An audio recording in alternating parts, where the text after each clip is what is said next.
وَلَقَدْ يَسَّرْنَا الْقُرْآنَ لِلذِّكْرِ فَهَلْ مِن مُّدَّكِرٍ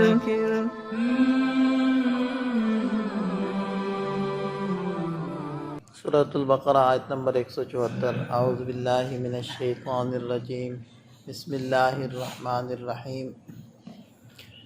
ان الذین یکتمون ما انزل اللہ من الکتاب ویشترون به ثمنا قلیلا اولئک ما یأکلون فی بطونہم الا النار ولا یکلمہم اللہ یوم القیامۃ ولا یزکیہم وَلَهُمْ عَذَابٌ علیم۔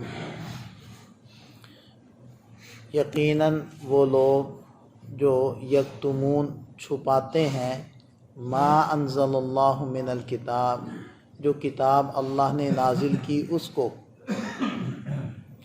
وَيَشْتَرُونَ بِهِ اور اس کتاب کے بدلے میں لے لیتے ہیں، ثمناً قلیلا تھوڑا سا مول۔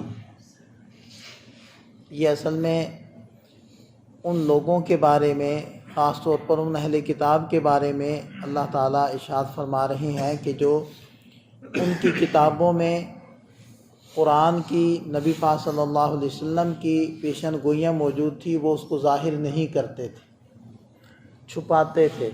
تو یہ یکتمون چھپانا۔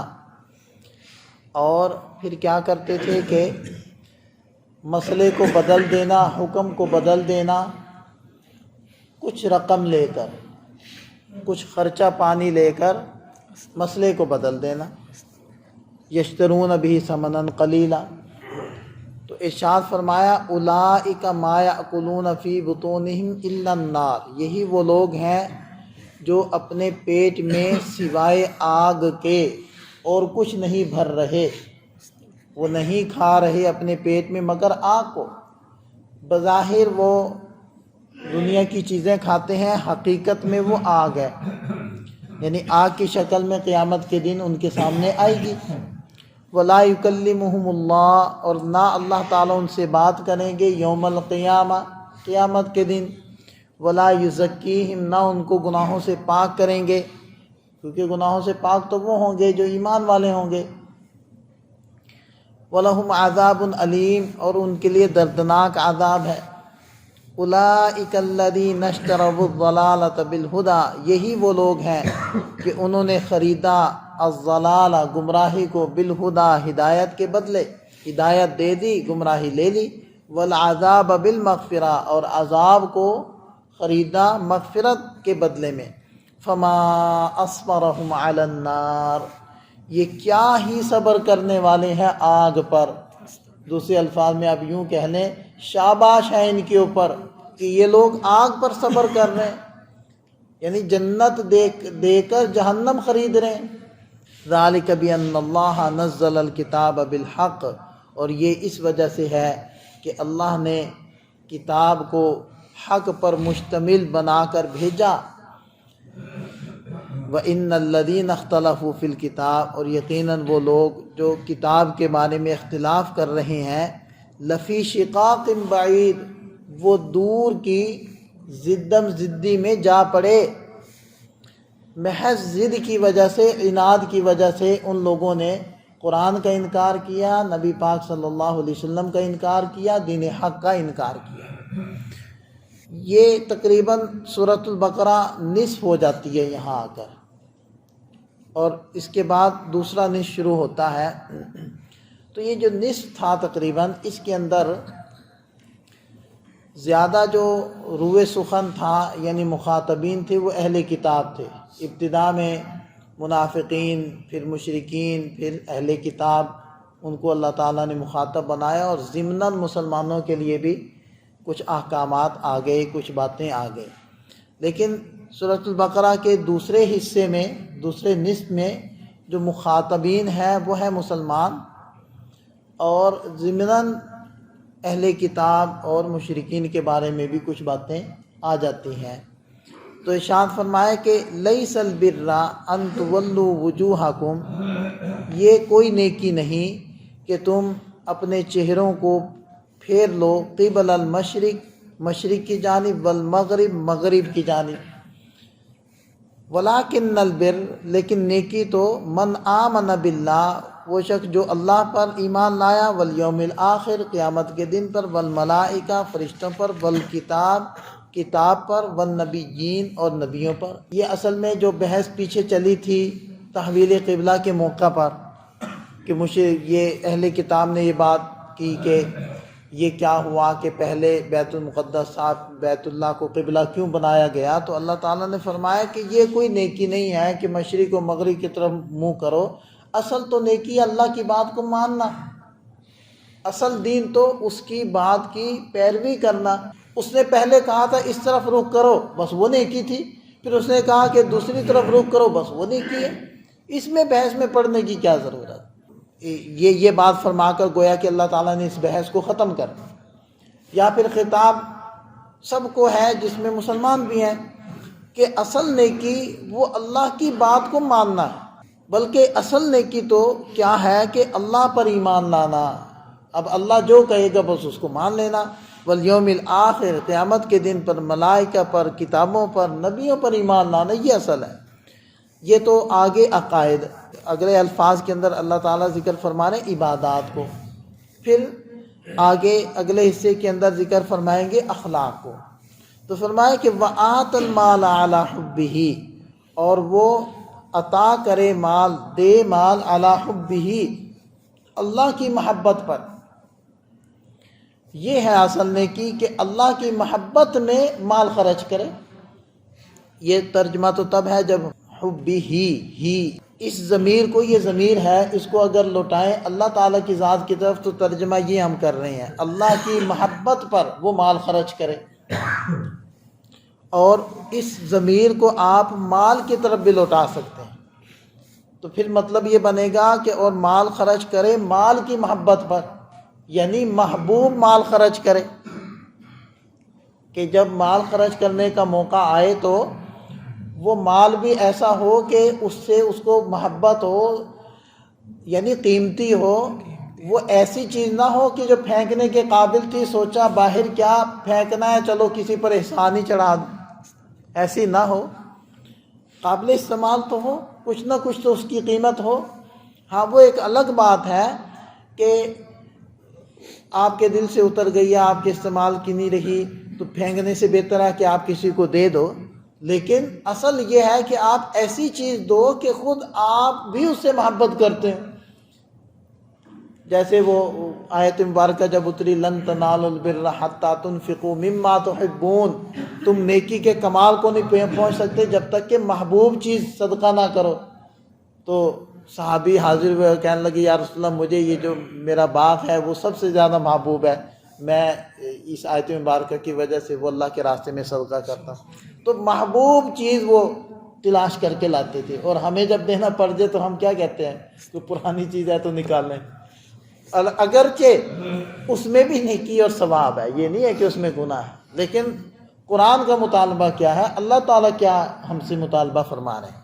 اسی طرح یہ جو ہو ضمیر کا مرجع ہے وہ آتا کے اندر جو ایتا مصدر ہے اس کی طرف بھی لوٹ سکتی ہے، تو پھر مطلب ہوگا کہ وہ مال کو عطا کرے دینے کی محبت کے ساتھ، یعنی کہ خود دینے کو اس کا دل چاہ رہا ہو، یہ نہیں ہے کہ دل کوڑ رہا ہے، دل چاہ نہیں رہا زور زبردستی، نہیں، اس کا دل چاہ رہا ہے اور وہ خوش ہو رہا ہے کہ مجھے موقع ملا۔ اب زکوٰۃ بہت سارے تو ایسے ہیں جو خوشی سے دیتے ہیں کہ الحمدللہ اللہ نے ہمیں اس قابل بنایا، یہ توفیق دی کہ میں دینے والا ہوں، ورنہ کیا بعید ہے کہ وہ مجھے بنا دے کہ میں لینے والا ہوں۔ لیکن ایک یہ ہوتا ہے کہ یار اب دینی پڑے گی، کیا کریں، چلو دے دیتے ہیں، اگرچہ ہے تو دل تو نہیں چاہ رہا، ایک یہ کیفیت ہے، تو دونوں کیفیتوں میں فرق ہے۔ تو یہ اصل میں وہ کیفیت والا ترجمہ ہو جائے گا کہ وہ مال کو دے دینے کی محبت پر، کن کو دے؟ ذوی القربا، رشتہ داروں کو، والیتامہ، اور یتیموں کو، جو جن کا والد بچپنے میں فوت ہو جائے نا، یعنی وہ بالغ نہ ہوئے ہوں تو وہ یتیم کہلاتے ہیں، اور اگر بالغ ہو جائے تو پھر وہ یتیم نہیں کہلاتے۔ والمساکین، اور مسکینوں کو، وابن السبیل، اور مسافر کو، والسائلین، اور مانگنے والوں کو، وفی الرقاب، اور گردنیں چھڑانے میں، یعنی اس زمانے میں غلام ہوتے تھے، محتاج ہوتے تھے. آج کے دور میں اس کی شکلیں مختلف ہیں. جیسے کہ یہ بھٹھوں پر کام کرتے ہیں لوگ، انہوں نے قرضہ لیا ہوتا ہے تو وہ بیچارے پھنسے ہوتے ہیں، قرضہ دے نہیں سکتے، تو وہ کہتے ہیں کہ اتنے سال اب تم لوگ یہ کام کرو، اینٹیں پاتھو. اسی طرح یہ جو وڈیرے ہوتے ہیں ان کے باج گزار بنے ہوئے ہوتے ہیں، تھوڑے تھوڑے پیسے لے کر انہوں نے گویا کہ اپنا آپ بیچا ہوا ہوتا ہے، تو ان کی جان چھڑانا ہے. وہ اقام الصلاۃ، نماز قائم کریں، وآت الزکاۃ، اور زکوٰۃ دیں. یہ ہے اصل نیکیاں. اچھا یہ ایک اور بات غور کریں، آپ آیت مبارکہ کو دیکھیں کہ زکوٰۃ کا حکم بعد میں آ رہا ہے کہ وہ زکوٰۃ دیں، اور پہلے کیا چیزیں آ رہی ہیں؟ وآت المال علی حبہ ذوی القربى والیتامى والمساکین وابن السبیل والسائلین وفی الرقاب. انہیں بھلا کتنے مصارف اللہ بیان کر رہے ہیں. ذوی القربہ ایک ہو گیا، یتامہ 2، مساکین 3، وابن السبیل 4، والسائلین 5، وفی الرقاب 6. 6 مصارف بیان کرنے کے بعد اللہ تعالیٰ فرما رہے ہیں وَأَقَامَ الصَّلَاةَ وَآتَ الزَّكَاةَ. ہم زکوٰۃ دے کر سمجھتے ہیں کہ بس ہم نے زکوٰۃ دے دی، بس اور کیا ہے. حالانکہ زکوٰۃ کے حکم سے پہلے اللہ تعالیٰ 6 اور مصارف بھی بیان کر رہے ہیں جو زکوٰۃ سے ہٹ کر دینے ہیں. ان معاملات کا زکوٰۃ سے تعلق ہی نہیں ہے. زکوٰۃ سے تعلق ہی نہیں ہے. زکوٰۃ تو ایک اپنی جگہ ایک فریضہ ہے جو آپ نے ادا کرنا ہی کرنا ہے. اس کے علاوہ بھی کچھ ایسے مصارف ہوتے ہیں جو جہاں خرچ کرنا ہوتا ہے. آپ کے رشتہ دار ہیں جو محتاج ہیں، جن کو ضرورت ہے، اور کوئی آپ سے رابطہ کرتا ہے بیچارہ پریشان ہو کر، آپ کہتے ہیں یار میں زکوٰۃ دے چکا ہوں. یار اگر اللہ نے آپ کو دیا ہے تو آپ کیوں نہیں ادا کر رہے؟ ہو سکتا ہے اللہ نے جو اس مربع آپ کو اتنا دیا ہے یہ انہی کے لیے دیا ہو. آخر باپ کو بھی تو اللہ دیتا ہے، اور چھوٹے چھوٹے بچے وہ تو کوئی نہیں کماتے، تو ان کے حصے کا ہی تو مل رہا ہوتا ہے. کتنے ایسے ہیں کہ جن کے کھانے والے نہیں ہیں تو ان کی آمدن بھی اتنی. اس لیے یہ صرف زکوٰۃ ادا کر کے مسلمان سمجھے کہ بس میں نے فریضہ ادا کر دیا، ایسا نہیں ہے، بلکہ اور بھی بہت سارے مصارف ہیں جو اس کی طرف متوجہ ہوتے ہیں. والموفون بعہدہم اذا عاہدوا، یہ اخلاق بیان ہو گئے کہ اپنے عہد کو جب وہ کرنے اس کو پورا کرتے ہیں. والموفون بعہدہم اذا عاہدوا، یہاں ایک علمی بات ہے، میں عرض کر دیتا ہوں، سمجھنے والے سمجھ جائیں گے. دیکھیں پیچھے افعال ذکر ہو رہے ہیں، آت المال اور واقام الصلاۃ وآت الزکاۃ، افعال بیان ہو رہے ہیں. اور والموفون یہاں اسم فاعل کا صیغہ استعمال ہو رہا ہے، اسم ہو رہا ہے بیان. دیکھیں افعال کے اندر حدوث ہوتا ہے. حدوث کا مطلب ہوتا ہے کہ آپ نے کام کو کیا، بس وہ ہو گیا، بس کام ختم ہو گیا. نماز ادا کی، نماز ہو گئی، بس بات ختم. زکوٰۃ دی، زکوٰۃ ادا ہو گئی، بات ختم. وقتی ہوتا ہے اور ختم ہو جاتا ہے فعل، اس کو کہتے ہیں حدوث. اور اسماء کے اندر استمرار اور دوام ہوتا ہے، یعنی وہ کام مسلسل باقی رہتا ہے.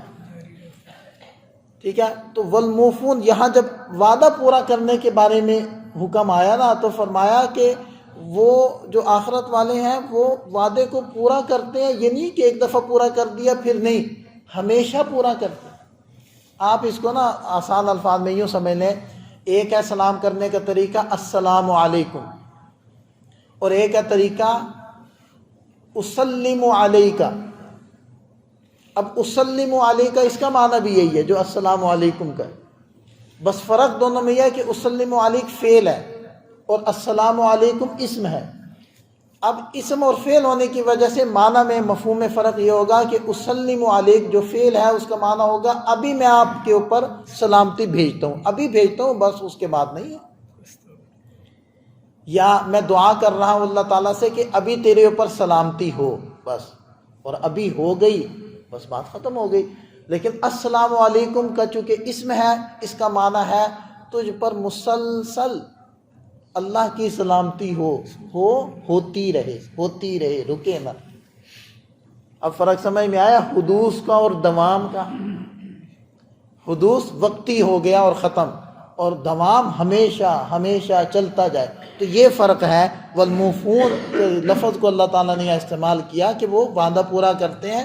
ایک دفعہ پورا کر کے پھر ختم نہیں، ایسا نہیں، ہمیشہ کرتے ہیں۔ والصابرین فی الباساء، اور یہ بھی دیکھیں اسم ہے، اور صبر کرتے ہیں تنگی میں، سختی میں، والضراء، اور تنگی میں، وحین الباس، اور لڑائی کے وقت، اولئک الذین صدقوا، یہی ہیں سچے، واولئک هم المتقون، یہی ہے اللہ سے ڈرنے والے۔ تو دیکھیں اس ایک آیت مبارکہ میں اللہ تعالیٰ نے واضح فرما دیا کہ مشرق مغرب کا رولہ نہیں ہے، اصل بات ہے اللہ کی بات کو ماننا۔ پھر عقائد کو بیان کیے، اس کے بعد عبادات بیان کی، اور اس کے بعد اخلاق کو بیان کیا، اور پھر فرمایا کہ یہ لوگ سچے ہیں اور یہی تقوی والے۔ اللہ تعالیٰ ہمیں ان صفات کے ساتھ متصف فرمائے۔